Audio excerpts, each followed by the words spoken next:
looked at so that together we can do something that could benefit the farmers in Trinidad and Tobago, as well as improve our supply situation.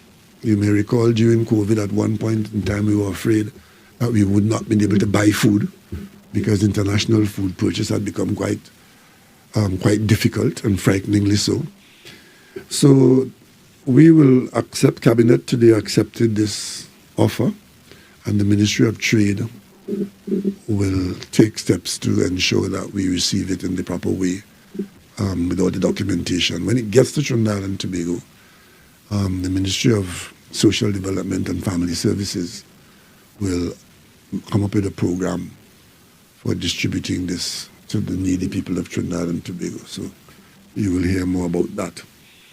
But the best news that I have for you today is that Minister Young has just come back from Venezuela.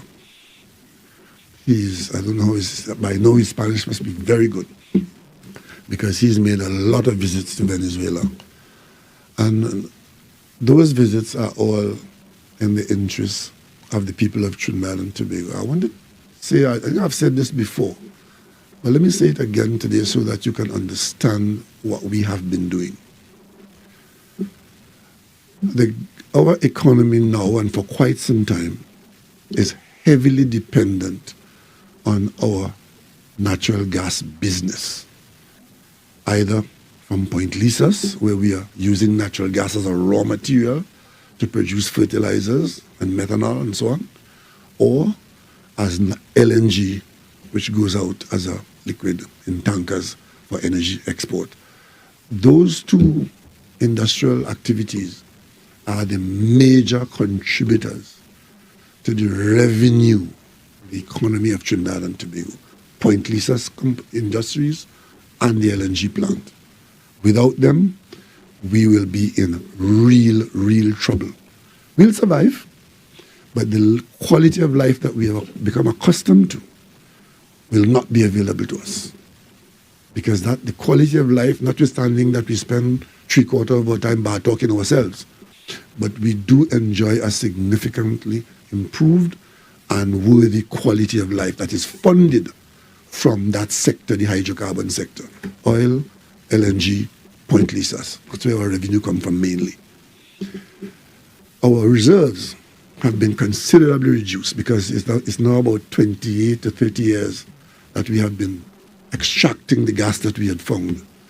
And gas is not like a plant that grows as you cut it, it grows up new leaves. When you extract it from the ground, it's gone. You have to look for more. So when the field that you have been using or the pool, and one of the things about Trinidad's geology, unlike the Middle East and somewhere else in Venezuela and so, we have our reserves, because of the geology, the area is very broken up. So the gas and the oil occurs in pools, separate pools, not like in the Middle East where you drill one well and you have a huge reservoir of thousands of units and so on. In Trinidad, you have to be a really good geologist to find it. You may not know that Trinidad and Tobago, Trinidad in particular, is one of the most highly studied areas. If you look at the map of Trinidad, the geological map of Trinidad, it's really intensely studied. And it goes way back to, the period when we started out in the early days extracting oil from the ground. So we're very well studied and very well utilized. But our proven reserves have considerably been reduced. And you notice that when you hear that at one time we were producing on a daily basis 4.1 or 4.2 billion cubic feet of gas, but now we're only producing about 2.6, 2.7, and we have to find gas on an ongoing basis even to keep that low level going, otherwise it's going to keep falling lower and lower. It's not the first time or the first place where people's reserves have run out, because reserves do run out. They are what you call wasting assets. As you take them out, that much less is there. You may recall there was a time when England was a big producer of oil from the North Sea, or North Sea oil. There were major oil operations going on in the North Sea until, in fact, it was used up and much of it has gone. So now you hardly ever hear about North Sea oil. You may have also heard that Chile used to produce hydrocarbon at one stage, but then you see the plant being dismantled and taken away from Chile because the raw material has gone. So we in Trinidad and Tobago, when our reserves started showing up as only based on the rate at which we've been consuming it and the rate at which we want to consume it because we have the plants there wanting gas. When we look at our reserves, you were seeing that we had reserves, proven reserves, of about 10 to 12 years. Now, that sounds like a long time to some people, but for a planner and a government, that is like tomorrow. Because when I came into office as Prime Minister in September, that was 9 years ago. So if at that time we only had gas for 10 years, it means that the supply would have ended next year. You get my drift?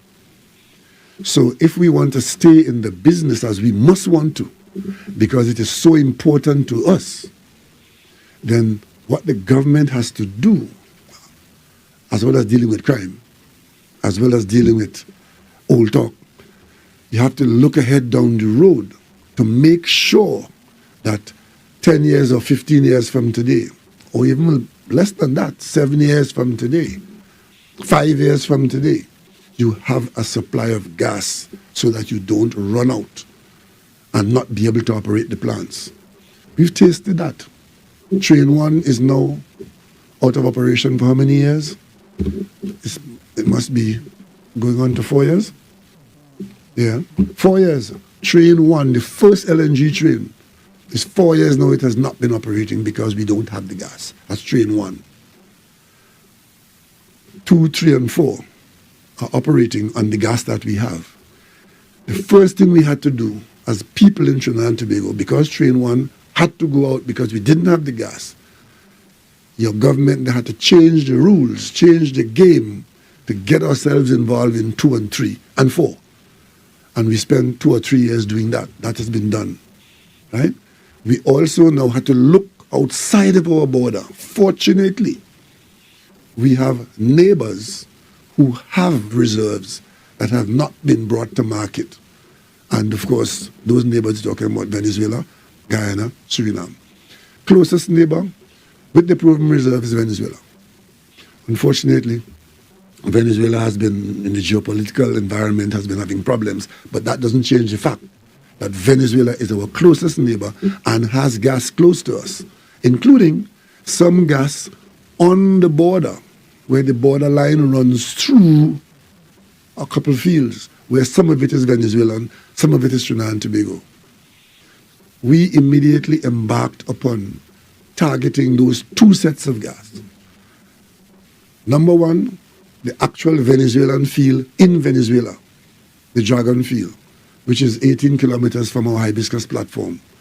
This government, looking down the road to want to stay in the business and knowing that it is quite likely that we'll get to a point where we don't have enough gas to continue, some of our plants at least, and at worst, all of our plants. Because you see, another point you got to understand, we can't only have gas and use it up to the end on the plants. Because long before we get there, we have to reserve gas for Tech to make sure that we have gas to continue generating electricity. So long before we come to a point of saying, well, we have to stop directing gas to our plants for export. We have to reserve. So if we only have gas for 10 years, we can't use up all the gas and get to year 10 and say, okay, we have no gas at all, which would mean that the gas supply to Tech is in the same position. We want to make sure that we do have, even beyond the point Lisa's life, that we have gas to generate electricity.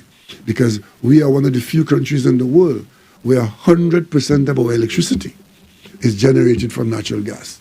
So the first call on whatever gas we have left is for our electricity supply. And then what we keep exporting gas through our producing arrangements on the coast. So we got, you're familiar with what happened with Dragon. We got Venezuela to agree for the first time to export its gas, and we end up with documentation. We end up in a period of U.S. sanctions against Venezuela. We spent some significant effort negotiating our way out of that, building friends and relationships in Washington, and that paid off dividends for us that we eventually got from the Office of Foreign Assets Control. We got an OFAC license, and we got a lease from Venezuela for 30 years to extract gas from Dragon Field, and Shell is working on that. But that, we then turned our attention to the gas that we share with Venezuela. Smaller volumes, but very important. Loran Manatee. There are 3 fields on the border where our borderline runs through those 3 fields. Loran Manatee is the main one, but we only have 27% in there. Venezuela has 73%. The bottom line is that we spent 15 years trying to follow the normal procedure of unitizing it, and 2 countries together will extract it together. Of course, that didn't get anywhere because Venezuela had different ideas to what they want to do. They wanted their gas to go to Venezuela. We want our gas to come here. And as a result of that, you never got anything done. But because of our desperate situation, we spent time with Venezuela, and we got an agreement that Trinidad and Tobago will extract our portion from the field. And of course, that is now being worked on. You would have heard the last news on that was from Shell, where McDermott, the company McDermott, has been contracted, and Shell has committed the money. But there's something that happened there which you need to know. Notwithstanding some of the useless conversations that take place here, because we have been able to get that agreement in Venezuela, one of our main constructing companies in Trinidad has got a future, TOFCO, that build platforms. You remember, take your platform and go? Well, we do build that here, right? So we were able to encourage, and the mentor platform is due to go out sometime soon. I visited them a few months ago, and they were doing very well. We have top-class, world-class workers down there. That topside is due to go out from there. And of course, I am expecting that with the commitment to McDermott, that some of that work is going to come to TOFCO, and with our high-quality constructors on the TOFCO yard would get some opportunity. So as these works take place, the linkages are also important, because without them, those people who work at TOFCO, those high-class, high-quality workers who are building these world-class items, they would have nothing to do, right? So, and of course, the benefit that comes to us will not be there. And of course, having put aside Dragon, all the work is done there. It's just to continue. Our documentation is there, the arrangements, the terms and conditions, the term sheets, all that sort of thing. And then we can now say we can put aside now Manatee, and immediately after that, we put our effort onto the next field, which is Coquina, right? And that field, Minister Young has been working with that, using the very similar template that we use for Manatee Loran, right? So Coquina has now been signed and sealed. Minister Young has just come back with this document from Venezuela, which is basically a repeat of the Loran Manatee, right? Coquina Mannequin is now leased to Trinidad and Tobago for 20 years, and we are well advanced. We got our OFAC license for that as well. So we now have 2 substantial fields of proven gas available to Trinidad and Tobago for ensuring that we have some element of a future in keeping Point Lisas at an operational level and keeping Trinidad and Tobago in the hydrocarbon business. So I think with all that is happening, something good is also happening. And we really need to appreciate what it means to have additional gas supplies. Because without it, the bills that we are paying now for the quality of life that we enjoy will not be available to us. We spend approximately $5.5 billion TT on our social program in Trinidad and Tobago. In every budget, there's over $5 billion in social support, meaning the government gives cash to people. You will hear some people who are either just malicious or just ignorant of the facts talk about this not happening and that not happening and that not happening. It usually is because they have no interest in what is happening and spend all their time finding. You could find any amount of things that don't happen. I don't fly. I've never been to the moon. Right?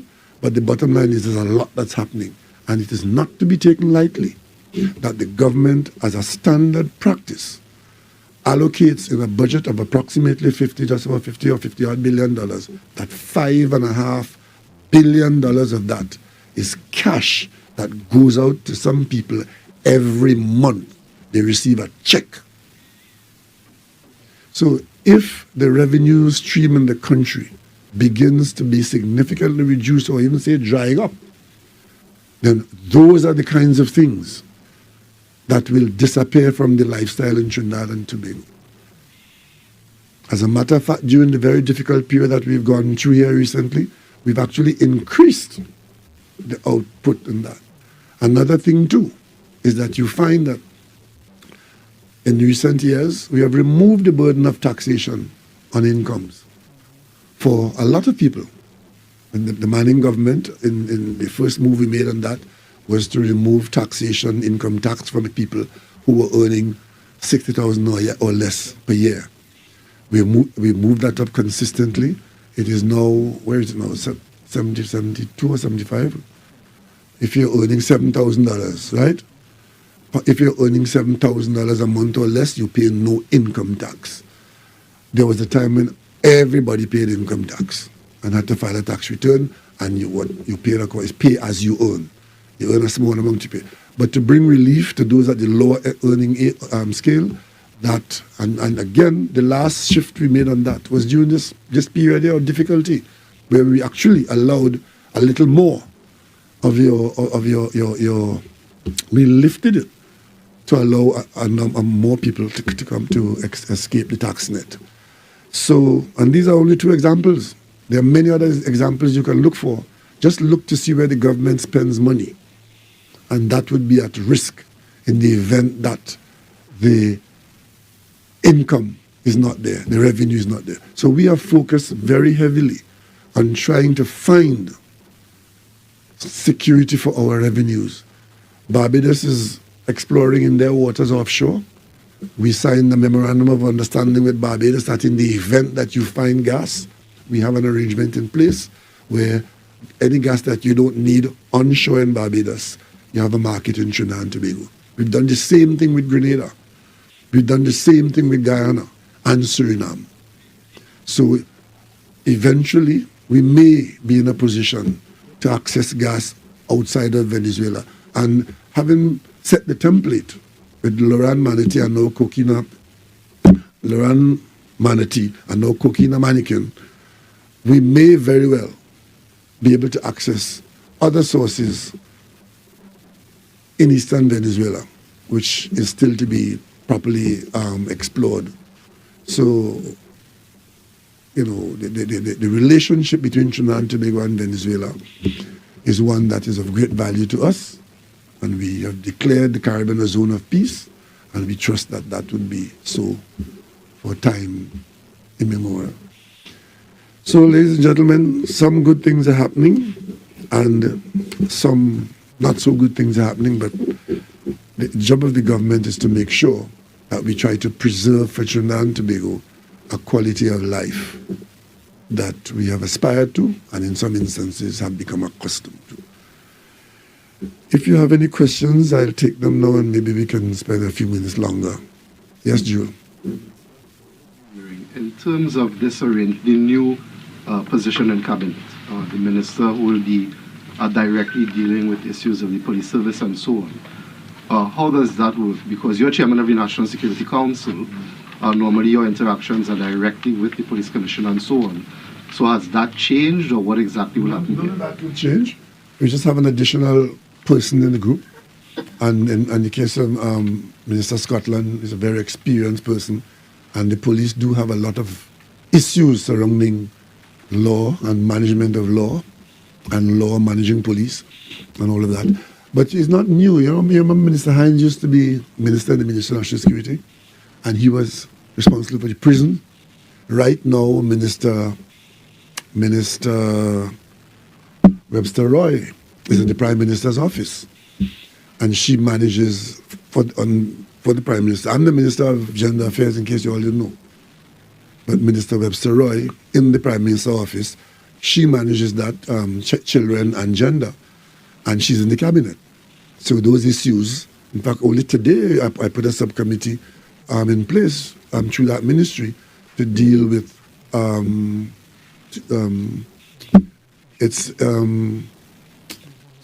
school leaving, right? The children issue, right? And so that comes straight to the cabinet because that minister who's dealing with that is directly in the cabinet. So, and we've had that before. And all it means that we've added an extra person. One of the things we did in the government that I led, we tried to run the country with a reduced cabinet size. And we've done that. I mean, there are only 23 members in the cabinet, and now add another person. That's still way below what it was in the previous times when I think there were over 30 people in the cabinet. And that has been our style. We've run this government since 2015 with a significantly reduced number of ministers. But because of the pressures of the pushback that's coming to us from the criminal element, we have decided to put a bit more of the cabinet resource on the police and some aspects of security. Still the chairman of the committee on... You'll have to give that up. Somebody else will be the chairman. So when the parliament comes up, the Minister of National Security ought not to be the minister in charge of the cabinet, the parliamentary committee on national security. He might be a minister of the committee, but he cannot be the chairman. Somebody else will be the chairman. And then people will report to the committee. I'm just wondering, was this in any way an assessment on your part that the present National Security Minister may have had too much to deal with, or could not have? As we try to do more, and so much trouble is coming to us from the police. I want to put it that way. We decided that, I decided as Prime Minister, it's my prerogative to make that decision, that the minister was being distracted by too many other things when we wanted more focusing on the police at this particular point in time.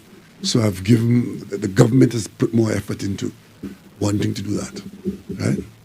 And does this move in any way reflect on your assessment of the performance of the police commission? Not really. I think this is it's a group activity. I think all of us want certain things to happen. As I told you, when I met with all the security people, there will be different ideas as to what we can do and what we should do. And out of it would come an assessment as to what we can do. And as Prime Minister, I have made this assessment that we need greater focus on the police, separate and apart from national security in general. And therefore I put that assignment in the Ministry of National Security with an experienced person to do that. I'm going to ask what I think many people will ask at this point, which is that the government, your government, has one more year in its term left. And over the last 9 years or so, at various points, you, as Prime Minister, have three ministers currently. The Ministry of Education has 2 ministers. The Ministry of Agriculture has 2 ministers. At one point it had 3 when Nigel de Freitas was there. The Ministry of Works has 2 ministers. The Attorney General has 2 ministers. At one point there were 3. So the question I think a lot of people will ask themselves is, why did it take so long for you to come to the assessment that the most challenged of all the ministries in the cabinet needed this additional resource? Why after 9 years of struggling consistently, we now decide that a minister of state is necessary? In that analysis that you just made there, there's one thing that's missing, and it's the National Security Council. No other ministry has that institutional arrangement where a body of ministers is treating with national security. No other ministry has that. So to say that there was 2 ministers in works and 2 ministers in that, that's it in works. But the National Security Council in the cabinet that I run, there are about 6 or 7 ministers there, and in fact 3 or 4 of them alongside the Minister of National Security, including the Prime Minister. That's where national security has been dealt with. So it's not a question of numerically, well, you had 2 here and you give me 2 more here and you balance out. How the work was done was that there were far more ministers involved in national security than any other ministry. And the Prime Minister was always involved in national security. I could tell you, in recent times, I have spent more time on the issue of national security than on any other part of my portfolio. Right? So that's how it goes.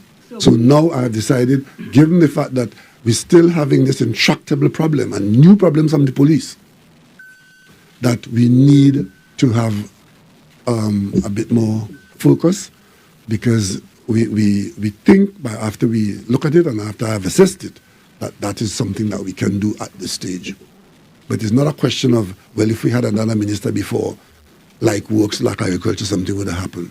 We always had a large number of ministers on the business of national security. I could tell you, contrary to what you would have heard from people who talk in the parliament and have no responsibility for nothing, they would, don't talk to the commissioner of police. Don't do this, don't do that, don't do this, don't do that. On many occasions, I have met with commissioners of police, and I would have with me a number of persons from the Ministry of National Security, from the National Security Council, right? And we would meet, and they will relate to us, and we relate to them. That's how the government functions. The government cannot function as is on like the advice you get from some people, don't talk to this, don't talk to that, don't do this, don't do that. If I talk to the Commissioner of Police, there are members of the Parliament who accuse me of being a dictator, right? But then I'm supposed to be responsible for matters of the police, matters of National Security Council. I saw somebody saying to the Minister of National Security, you ought to have known that this was happening in SSA. But these are realistic situations. The bottom line is, the government was never short of involvement in national security. And there's no other ministry where there's this, between the ministry and the cabinet, a layer of ministers. That's the only ministry that has that. Of the ministry was being done by one person. And Moses there with the... Not necessarily. Where was Minister Moses at one stage? Oh, dealing with Moses. We had that before in the last government. In the last government, we had Moses, and he was doing immigration, right? But then we had, when we came back on this occasion, we made some changes, and I decided we'll focus more heavily on using the national security team rather than a minister in the ministry. And now we're doing both. Dr. Rowley, I wanted to ask another question. Right, okay. Whether the government feels it is time to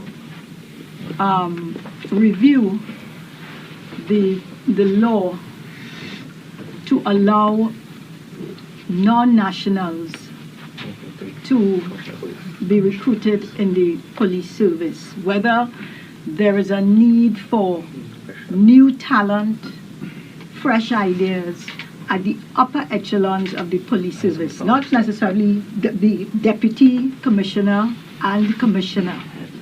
And particularly, even if you want to take the position that you don't want a foreigner like a Dwayne Gibbs or Iwaski, but CARICOM nationals, to open it up so that you have a wider pool of talent to draw on, because clearly we are stuck with the same people, and I don't know if the proposals that are coming out are necessarily fresh enough, innovative enough, and you need to have that injection. It's always good to have an infusion of new blood into any organization. It can only be for the good. But the thing about us here in Trinidad and Tobago is that we want the omelette and we don't want the egg broken. We discussed this, and especially in the context of a commissioner of police. We are able to hire non-nationals as a commissioner of police, because that's how Gibbs and Iwatsky got here. They were hired in response to what you're saying there, that bring somebody in, of course, and you know how that worked, right? Halfway through their contract, they were paid off and sent home. So their presence didn't hand us a panacea. But I still think that when the commission is recruiting people at the level of the commissioner and deputy commissioner, the commission, but if we change the laws because we have conceded or come to the conclusion that is not a good thing, because we did have it. We had it there, and we had the experience of Gibbs and Iwatsky. Hold on. The idea of bringing a foreigner. Now, if you make it a situation now where sometimes you have a problem and you try to solve it, and by solving it by a certain action, you create new ones. If we broaden it to say, well, okay, senior superintendents, and so could come from abroad. For a start, I'm not sure that you have very many to choose from of quality, because many people of that skill don't really run around looking for jobs. But you really need, the real problem is proper succession planning and training in our police service. What we come up against is people who come up through the system. There are many people up there who may not have been properly prepared because there isn't a proper value system coming through. People still come through the police system based on first in, first up. Right?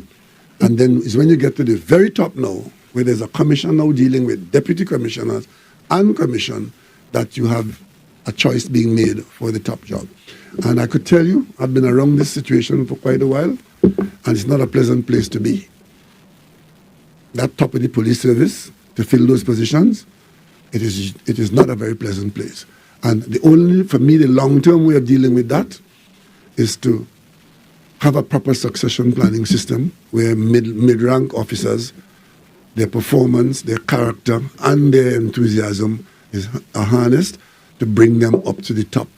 And of course, this system we must be the only country that has to, do calculus to appoint a commissioner of police. It's the only, I don't know, all my CARICOM colleagues don't have that problem. Commissioner of police, they hired, they retire, or they fired. In Trinidad and Tobago, is a huge parliamentary rigmarole with a commission that gets cursed left, right, and center. They never accepted to do anything right. Whoever goes in the job, they don't come with any goodwill. They get attacked relentlessly, and some of them go mad and continue trying to get the country go mad. So that's our problem. What about the police inspectorate? The what? The police inspectorate. That is a proposal that came from the But you see, an inspectorate by itself does not a police service make. Because you remember the police service, the police complaints authority? Before that came into being, the recommendation was have a police complaints authority, and that authority will look at police behavior and get out of police good behavior because somebody's looking on. It's made no difference. It's made no difference. I would say today, the behavior of rogue police officers is worse today than before. So while you have to keep trying to improve it, there's no automatic confirmed situation that if you do this, that's going to happen. You have to just keep sustaining yourself on the job and having a sustained approach and take the positives from what works. I am all for the commission being able to hire people in, but then that's only the top. What about the body of the service? Where at an earlier time, some one or two people were introduced at officer level into the police service, and they brought something. That is something I have not seen being used for the longest while. I'm not aware of anybody being introduced. I remember when I wasn't around government, but I remember it was Lance Selman and Rodriguez, I think it was, who came into the police service at officer level, and that worked quite well. But nowadays, people seem to be more concerned about. Are you familiar with the police promotion system? Every time there's police promotion to take place in the courthouse, in the courthouse. And then the whole system grinds to a halt, and it is not a very healthy place. And if there's something that can happen now with the introduction of this Minister for the Police, and these matters can at least come to the fore, then we might be able to benefit from a proper conversation. Have you given Mr. Scotland any timelines, any indicators to say do this by this time or anything? No, because that don't make no sense. You can't just hire someone and give them a timeline to do something like that. You will have a work program, but to say, well, I want to get this done and it will deliver the fruits by so and so days, not so. You don't go like that. You're trying to steer a ship that takes a long time to respond to the rudder. Right? The murder rate, for example, is about 350 for the year so far. Is that something you would like to reduce the rate of? Of course, and what are the we all policies want to bring it down to zero. We all like to bring it down to zero. But unfortunately, there are citizens in the country who don't agree with us. I mean, look, the other day somebody had to call me when the hurricane was coming down, bearing down on Tobago. A very unusual development, threatening life and limb. Hurricane coming out. Somebody in Tobago planning to kill somebody. The morning the hurricane passed in Tobago is a murder. Somebody killed somebody that very night. So when you are here thinking that this is what the normal human being would be focusing on, there are a number of our citizens who spend their time trying to kill people. That's a fact. That's a reality. So that's what we're dealing with, and you cannot disengage from that. You have to just keep trying everything that could work to see if that would bring some relief in some quarter. There's no one action that will bring it about. It's a series of actions. When Dr. does Rowley? the discussion take place? The criminological landscape, men planning this, men planning that, the youth of growing up vulnerable. Is there a sort of visionary, a think tank that you have? No, people don't get born and grow up in think tank. It starts in the home. Then it gets into the community. And it gets out there as a nation. It starts in the home. Because every one of those killers have parents. They have brothers, they have sisters, they have neighbors, they have teachers, and then they have criminal friends. It's a societal problem that we are trying to deal with governmentally. Right? And another thing that's happening is that the society thinks that the government by itself could fix and should fix this. It takes more than that.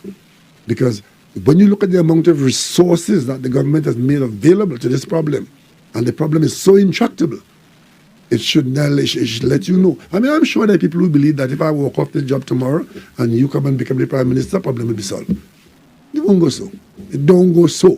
Because I could tell you, I have a good idea of how much effort the nation has put out in trying to cope with the criminal element. And it's not a good idea.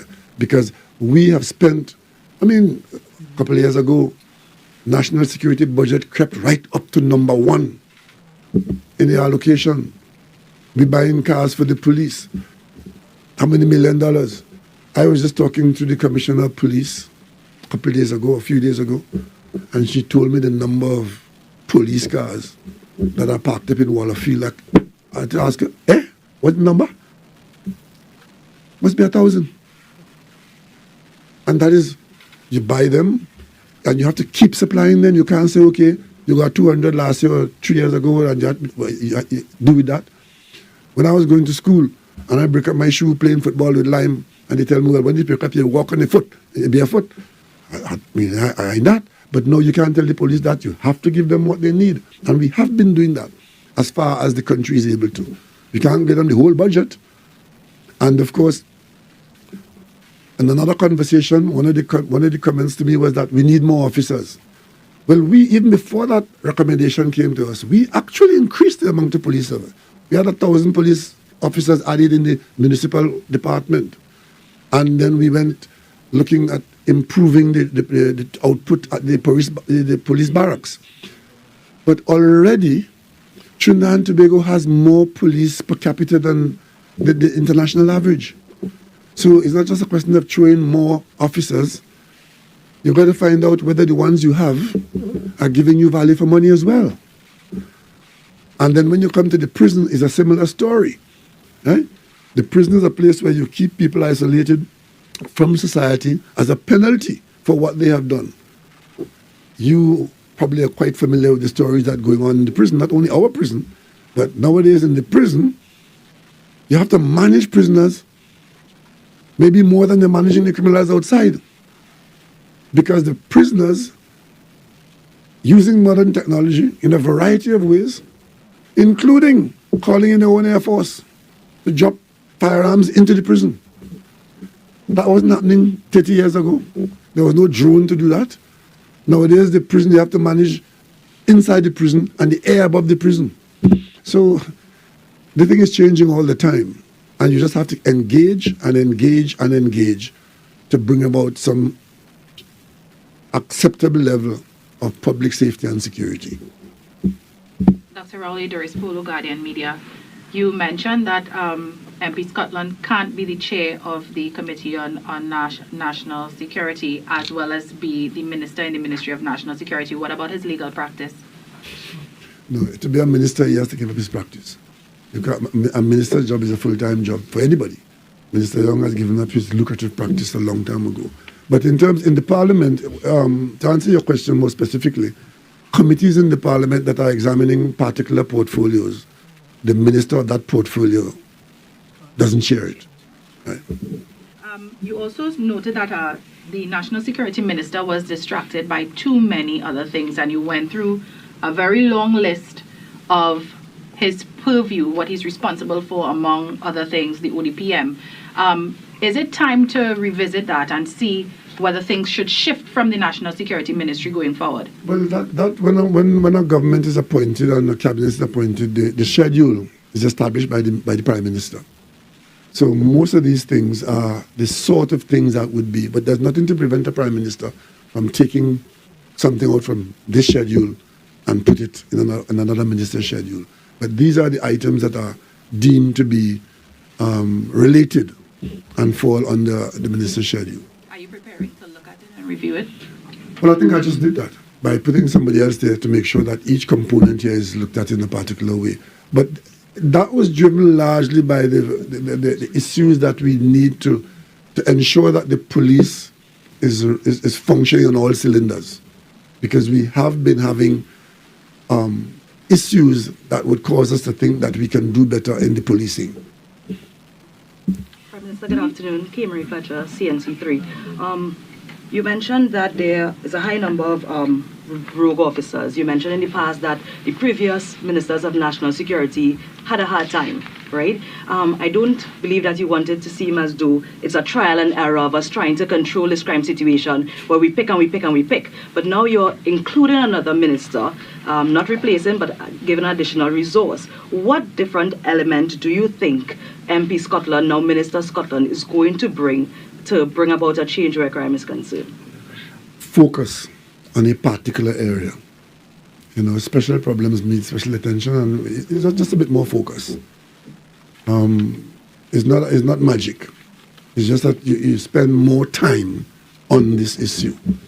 Whereas before he comes in, some of those issues would have been coming to National Security Council. Some would not have been attended. Some would get partial treatment. We just want to increase the focus. Has this been on your mind for a while now, or what brought about? Well, I'm constantly looking to see where we can make improvements and what decisions we can make that can be reasonable. And you mentioned the phrase trial and error. The criminal element is a constantly evolving cohort, you know. It's not to say that they put a brick in a wall and if you find the wall, you find them, you know. The criminal element is a live amoeba, you know. Eh? And you just have to keep responding to them. I mean, look at what is you report on an ongoing basis that people do that fall under the rubric of criminality. And sometimes you ask yourself, how do you think that up?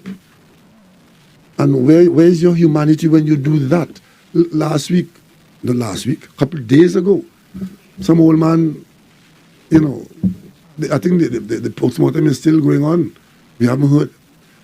A man in his house, they made him dead with his hand behind his back, a 74-year-old man, for God's sake. And it's quite possible that if they do find the perpetrator, is some able-bodied person who could have looked for a job otherwise but chose to kill that man for his $10.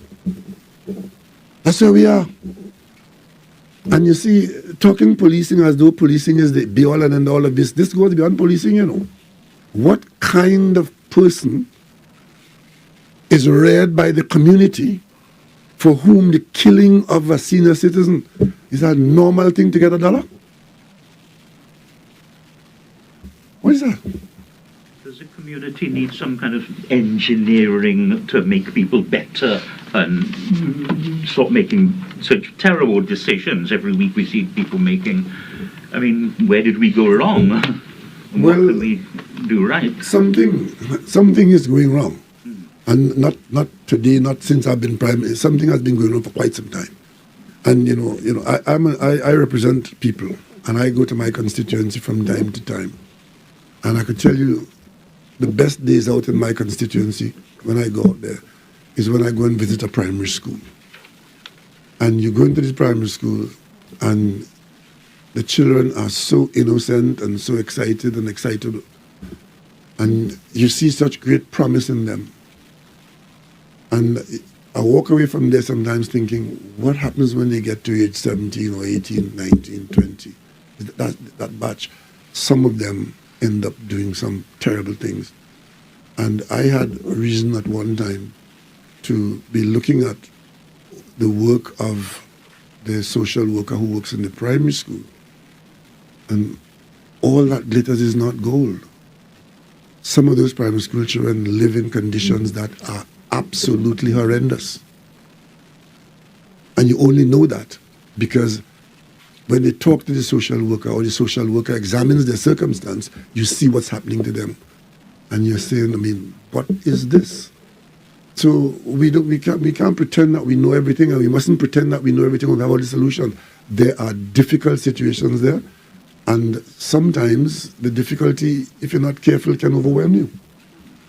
Minister, you had announced some time back recently a program where I think former Defense Force officers and so on in this use of ensuring public services in what you would have called certain communities and so on. But any update on that? Well, I did put that in the hands of a committee in the cabinet, and they worked on it, and it's at the stage now where it's got to the point now where we can begin to implement it. It has been. When I mentioned it, it sounded like something simple and straightforward. It turned out that nothing in the government is simple or straightforward. It had to be, it had to involve a whole lot more thought and action. And then the very last thing we came up against was ensuring that we comply with the procurement legislation. And, that.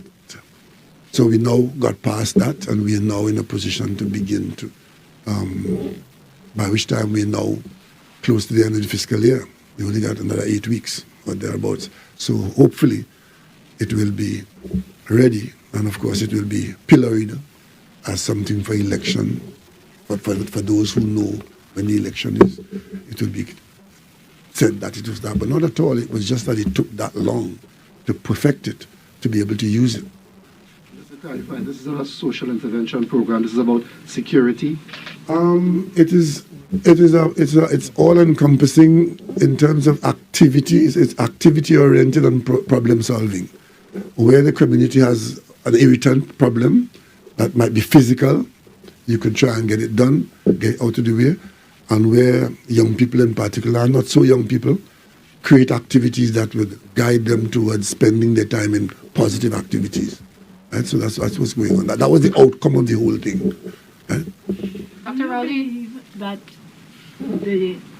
in a lawful society, that if police call on citizens to help them apprehend a suspect, that it is necessary in a lawful society for people to be obligated to help. Well, the level of that obligation in the current society will call into question the thought process that put that into the law. Because let us face it, witnesses are already reluctant to be a witness out of genuine fear for their safety. And the law really wouldn't want to put a person in harm's way. But if reasonable activity could be had, then it's a good thing. But what is reasonable activity? And I think that is where this stuff lies. Because I think many people, it has to be on a case-by-case basis. Because, if you see yourself in a position to assist an officer, and you are a citizen that is public-spirited, you would. Now, assistance could come in one way or the other. If I see a policeman being beaten up, and I get on my phone and trying to call for help, am I assisting? And if he calls me to come in and try to handle the person, and I believe that I'm not physically able to do so, or it is somebody who I'm genuinely afraid that might retaliate against me, is the law saying... So the law has some other descriptions, eh? So we have to see it in the context of reality.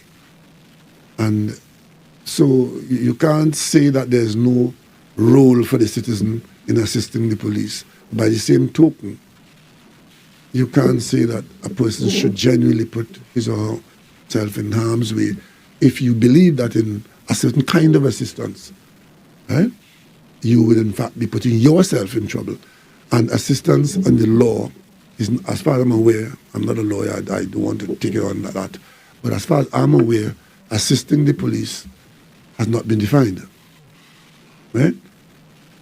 Because if I see you in trouble and I tell the magistrate, I run to go and get help for you, you'll tell me I didn't assist you? Because sometimes you might see something happen and you run to get help. Right? Or you might, shouting to call for help is assisting. Right? So I think we need to see it as on a case-by-case situation. One major issue that is fueling crime in the country, Prime Minister, is the use of illegal guns and ammunition. What are you telling the public that the government is trying to stop the inflow of this? Well, there's nothing new here. I mean, the government has the illegal guns come either through illegal ports or through the legal ports. We have spent a lot of time and effort and resources focusing on, and we continue so to do, on ensuring that our borders are not as easily penetrated as they could be, because we are exposed to that, and we have had a lot of problems with that. But in recent times, we have also seen that our legal ports and our legal activities have not been as pristine as they should be. A significant amount of the harmful items have found their way into our country through our legal ports, and by people who either come through loopholes or get assistance from corrupt people. So all of these are all in the day's work in managing the country. Have you had a recent update about the state of the Coast Guard in terms of their vessels and so on, if they need anything additional, Is everything working? The main thing that we have some significant assets, and those marine assets require continuous maintenance, servicing. And what we've been trying to do is to keep as many of them properly maintained, so as to be able to be deployed, to do the work that they've been brought to do. One of the things we are doing right now, Cabinet just approved it, is moving towards having in Trinidad and Tobago our own ability to do the dry docking of the larger vessel that we bought, but we haven't been able to do that in time, so we've had to send those vessels out of the country to get the service that they need to bring them back and put them into service. Those are not minor items, and the Cabinet is always involved in that to keep them, and so far we have been keeping them, the new ones. The older ones, the diamond vessels, most of them have come, they all came in at a particular time. And as you use them, there comes a time when you have to spend significant effort and money on them. We've just completed a process which allows significant maintenance work to be done on the diamond vessels. But once again, we don't have in country the capacity to do what we want to do. So those vessels are now taken out of the country. I think they're going to Suriname. They'll be taken to Suriname on a regular basis, one by one, and we begin to get them back. So the very first one should be back here sometime soon, and then one by one, the Suriname dockyard will put aside that service, while we are aiming to build our own capacity here in Trinidad to do what we have them doing in Suriname.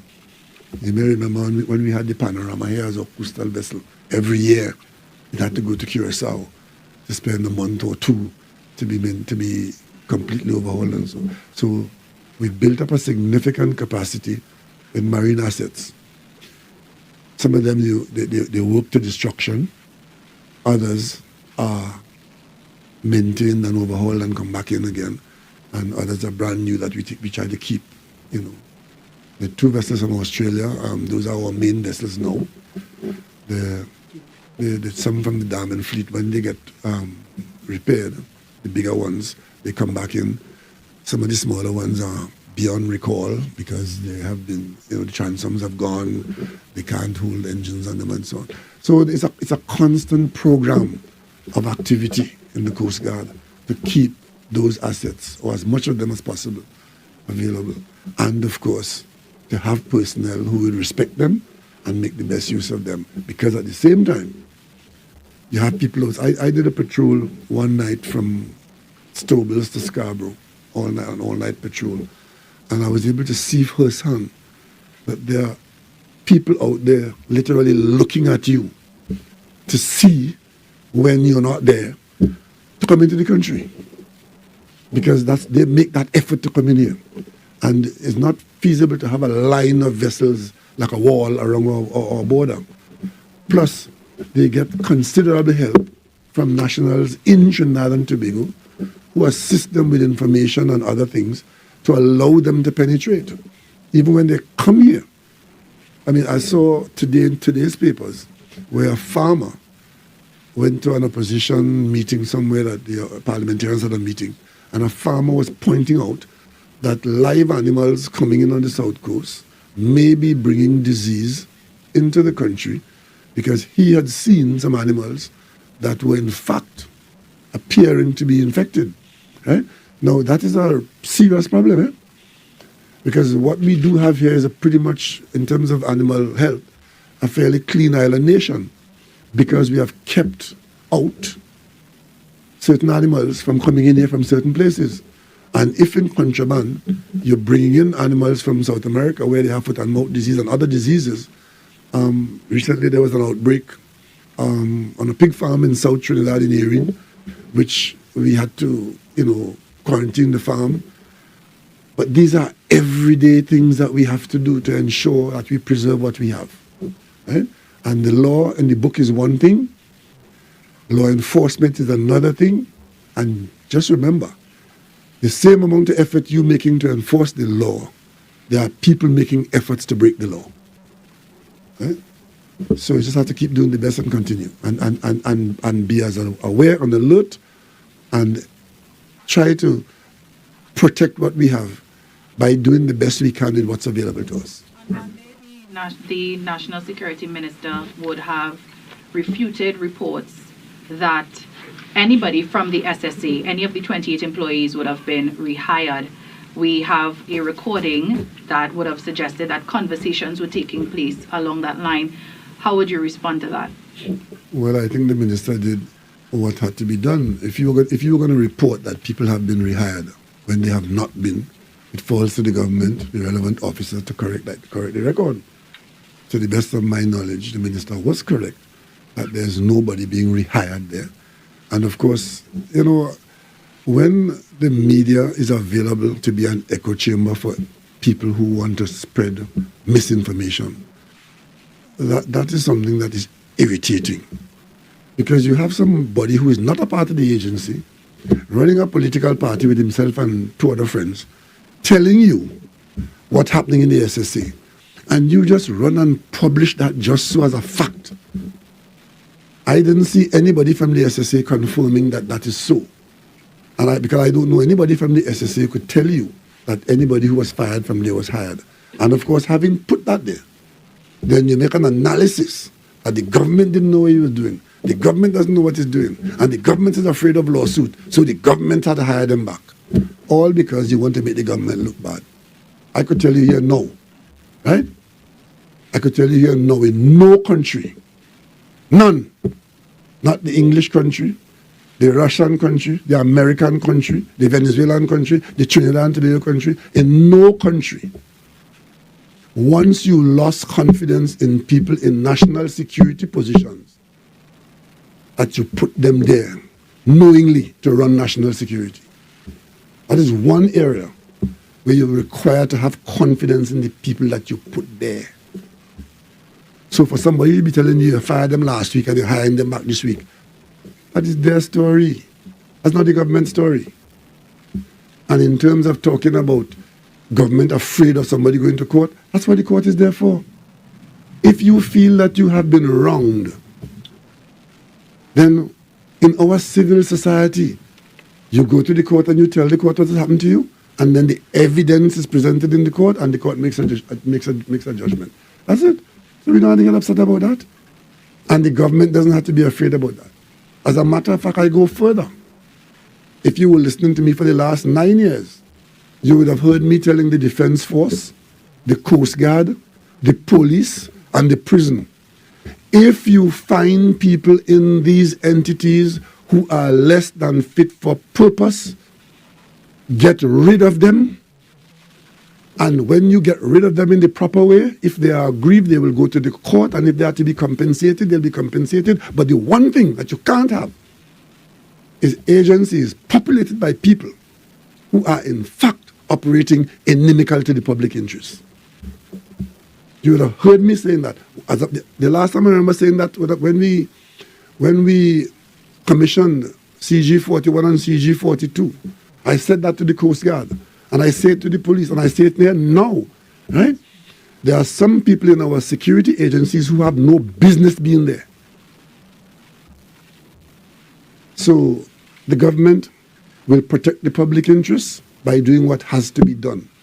So you in the media, don't let people chain you up to write misinformation. It would help if when they come to you with them things, go to the source and get it confirmed whether that is so. Right? I tell the paper, they're hiring back people in the SSA. And I say, which SSA? Which one? Have you received any new updates in terms of the ongoing audit being carried out by the acting director of the SSA? As I said to the Parliament, that work is going on and will continue for quite some time. And a lot of the work that is going on now is police work. Because enough information has come up which has attracted the attention of the police. Right? In terms of the director's examination, as it were, is there a time when you expect to get a final report? No, we just follow the evidence and follow the situations. And that is why I did talk to you in March When the matter became public, and at that time I told you I will speak to you again, public again, when sufficient information is known.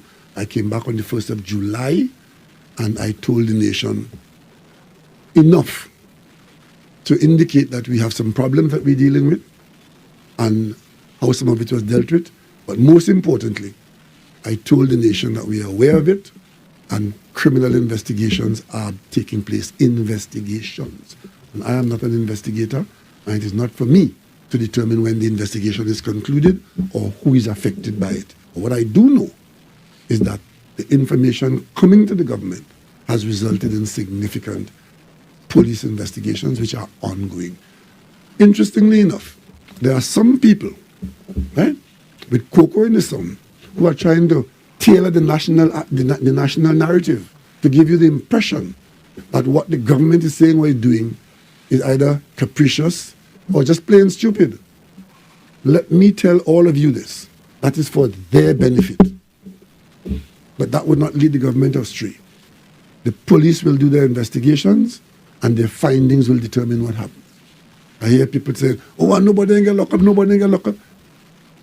How do you get locked up in this country? Evidence is gathered, collated, and presented, and it's not presented to the government. It's presented to the courts. Okay? So let us not get carried away by people who have their own agendas. These are very serious matters, and some of them are quite dangerous. Prime Minister, you mentioned your visit to India and Indian investors having interest in the rice mill. We also know we had visitors, Indian businessmen and investors interested in the refinery. I know you receive there's been a lot of talk from the opposition, from political parties, and also from the OWTU concerning the sale of the refinery. Can you get an update on that? We're seeing Ansel Roger and other members of OWTU bringing photos of yourself, calling for a national debate with you. I mean, what's your response to that? All of that contributes nothing. All of that contributes nothing to solving the problem that we have. With respect to the refinery, the problem is that we have a refinery. What is it, 100 years old? We have a refinery which we have had to close because of reasons given. I need not go over that now.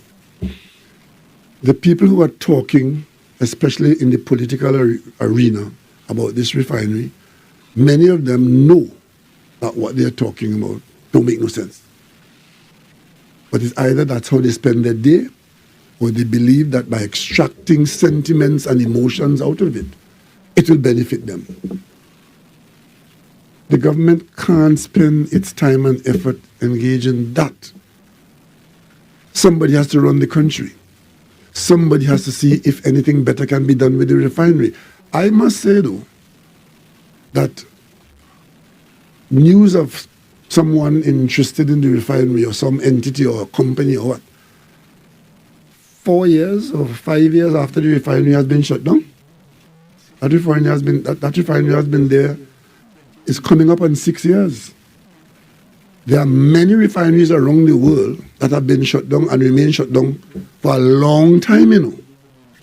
Our refinery has been shut now and it's 6 years. We keep that refinery preserved in the hope that we may be able to attract some user. And once the refinery is operating, it's good for the economy. But we chose not to operate it because it was a loss-making entity for us because of the oil supply situation. I would have thought that people who are interested in the well-being of the people of Trinidad and Tobago, hearing and seeing an interest in what is the fourth time or whatever, many times we've gone out inviting people to see if any one of them or any number of them may look at in our direction. I went to the Guyana Energy Conference, and one of the main reasons why I went, and when I spoke there as a feature speaker there, I said to an audience of 2,000 people, many of them oil barons of one kind or the other, saying to them, we have a refinery in Trinidad and Tobago, and if there are any of you who might be interested in using it, come and talk to the company in Trinidad and Tobago. That's how we It is an advertisement. So I don't know why is it so detrimental that someone who was invited by a group in India who was coming to see us, someone came through this country in a courtesy call, not bidding, not putting in a bid, because to the best of my knowledge, the company that they're carrying on about has not put in the bid. It was only to see whether they have an interest in the situation. But of course, the reception has been so warm, right? And so welcoming that I think we're better off chasing them away. Some people think so.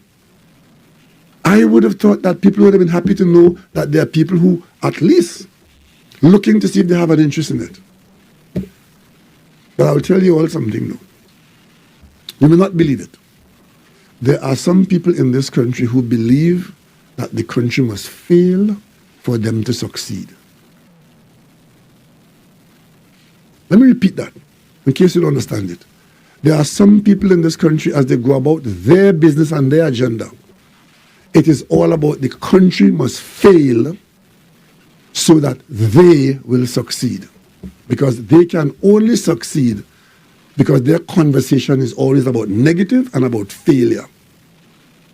This government is not a part of that. We try to succeed in difficult circumstances. Right? With every passing year, it will become more difficult to have that refinery utilized. And we are no different to other people who close their refinery for economic reasons. One of the complaints that was being made is that this gentleman from India, who they don't know, I don't know him either, the Prime Minister must tell the country if it's Venezuelan oil that he coming to bring here. So if there's a company that has access to Venezuelan oil and would want to bring that oil to refine in Trinidad and Tobago, why is that a bad thing for some people? Especially when we closed the refinery because there was no adequate supply of oil to prevent the Minister of Finance from spending hundreds of millions of US dollars in trying to run the refinery with imported oil. Venezuela has the largest reserve of oil in the world. And we are 7 miles from Venezuela. And I wish we could find a way to get Venezuelan oil to come here. At one point we did. At one point, when Venezuela was producing at peak, some oil is being refined here because we weren't producing enough and we had capacity. Where we get these idiots from who believe that Venezuelan oil coming here is a bad thing and you must pillory the Prime Minister and come with all kind of conspiracy theories about corruption, especially when you yourself is corruption. I could tell you it would be a very bad thing if we are constantly trying to attract foreign investment into this country, but there are people in the political arena claiming to want to be the next government, and all they could do is threaten any investor who may want to invest here as to what they could do and what they wouldn't do when they get into government. Because if I was an investor and that was the environment, I don't think I would be as attracted to it as I normally would be. What if the investor, the potential investor has corruption charges against him? Isn't that a concern for the government? Of course it's a concern, but you have to determine what you're dealing with. Is it that the individual you're dealing with or a company? Because very many companies around the world have had issues. And I said this recently. Boeing has just had a criminal charge laid against it. Boeing, that makes planes. Our planes, all our jets are Boeing jets. Boeing plead guilty to criminal charges. Are you going to say that because Boeing has been found guilty of a criminal charge for a particular issue within the Boeing empire, right, where individuals may be held accountable in there, that we should stop using Boeing? As I speak to you now, we have orders for Boeing planes, I think. Are we going to cancel those orders? And then what is worse, to portray the Prime Minister of the country as somebody who, if he talk to anybody, is a deal he making for himself. If that is your standard, please don't weigh my corn in your bushel. I have been talking to people for 9 years about their business in Trinidad and Tobago, trying to attract them to spend their money in Trinidad and Tobago. That is my job. And if there are people who, when they had that job, they did it in a corrupt way, then don't measure me in that. Unless you could show this country where I have done something wrong, you have to give me the benefit of the doubt. You think when we got those companies to pay extra money off the contract, billions of dollars that the contract didn't call for, you think it's because I went to negotiate for something for myself? And how many people have I spoken to? In what area?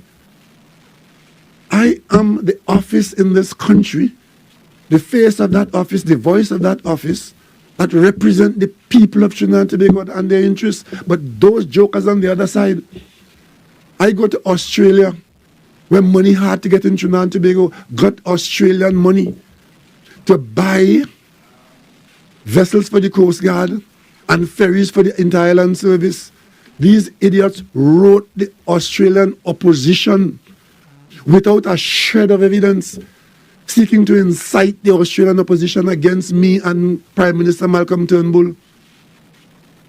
And when that didn't work, they wrote the Australian Attorney General, attempting to make inferences and infer that there was corruption in the dealing between Australia and Trinidad and Tobago, sovereign dealing state to state. The Australian people don't think that their Prime Minister talking to me is a corrupt act, you know. It's in Trinidad and Tobago that these idiots believe that me talking to Malcolm Turnbull is a corrupt act. And it wasn't only me, you know. Under Patrick Manning, when we first went to buy those vessels from Vosper Thornycroft, Wade Mark wrote the British Serious Fraud Office without a shred of evidence and implied and stated that Patrick Manning was engaged in corruption when all we had was an open international RFP. The Italians bid, the British bid, and an evaluation committee selected Vosper Thornycroft. But they have to create a scene or a scenario, a theory, that once the government is involved, is corruption. That is not us. That is you, not us. Yeah? So when you see talking about who corrupt and who... And you know what galls me with this? The leader of opposition business in the parliament is on $1 million bail and waiting to be a minister of government in this country. Another one resigned from the parliament under live sport, $400 million of murder and mayhem, waiting to become minister of government. Another one come out of jail in Lebanon, he waiting to be a minister too. And these are the people who are chasing people from this country, talking about who corrupt, and trying to imply that my actions is a corrupt action. One of these days, this country could put God out his thoughts and put them in charge of this country. Then you'll have a good comparison between what is good government and what is not. You mentioned that no bid was made, right? But just give us an idea. You said this company is interested as far as the Indian investor. What's the process like going on so far? Give us an update. The company that is handling that is taking, they went out inviting interest, called a request for proposal, RFP, proposal. To the best of my knowledge, the company that is exciting them like that, at the time when they came to Trinidad and Tobago, had made no proposal. They were only interested in, they came to see whether it is something they would want to do because they are investors. That company is a major company in India. They produce 40% of India's steel, so they make money. They don't only invest in India, they are investing in Oman, they're investing in Africa, they're investing in the Caribbean. Well, they come to the Caribbean for the first time, looking at the Caribbean, because I have been inviting people like that to come to the Caribbean. Prime Minister Motley has been doing the same thing. Prime Minister Gaston Brong has been doing the same thing. Prime Minister Ian Alleyne have been doing the same thing, because we are promoting our region as an area of investment. But what we have in Trinidad and Tobago, you don't have in the other countries. In the other countries, you don't have our opposition are chasing foreign investment. abandon that idea? I don't know. The proposal, the period ends on the 31st of this month. So until the 1st of next month, we wouldn't know who would have put in proposal because they all have until then. And then what's his name? The Petrotrin Heritage will say what they got. And that is what it is. So even while the process is on the way like that, this attack on people, and I tell you one thing, that attack on a potential investor is not only negative in that investor, you know. You're creating an environment of hostility. So other people who may have considered,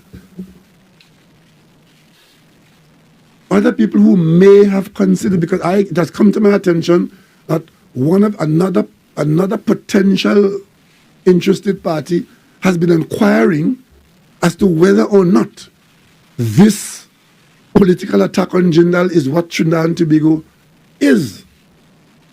And who is to say no? Who is to speak on behalf of Trinidad and Tobago? Wade Mark?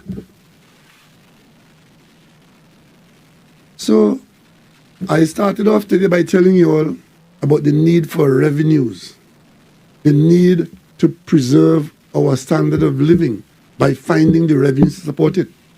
If the best way to do that is to chase away foreign investors who come in here to spend their money, we don't have the money.